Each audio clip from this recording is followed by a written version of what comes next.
เบาพี่น้องพวกเจ้าเบิ่งเอามื้อนี้สิกินอันนี้เด้หมูกระทะพุ่นน่ะเบิ่งน้ำจิ้มยายส้มเฮ็ดเองเด้สิบอกให้วันนี้มีเส้นเล็กเส้นใหญ่ไหมจ้ะพุ่นน่ะมันเลิศสำแตนเลยแล้วก็อันนี้ก็เป็นเห็ดยายส้มย่างไว้แล้วย่างแบบว่าย่างใส่กระทะไหมจ้ะย่างใส่กระทะไว้เรียบร้อยแล้วบัดทีนี้มาเบิ่งอันนี้พุ่นน่ะมีกุ้งมีสกอร์ลอปมีปลาหมึก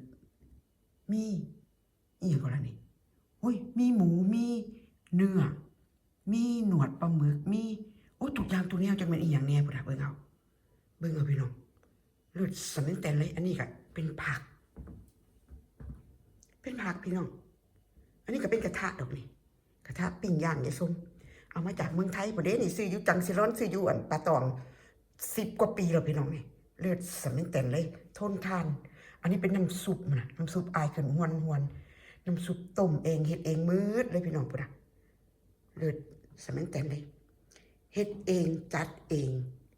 กินเองนักเลงพ่อโอ้ยพี่น้องเอ้ยมันลุยน้ำกันพี่น้องพุ่นน่ะหิมะพี่น้องสู่คนพี่น้องเอ้ย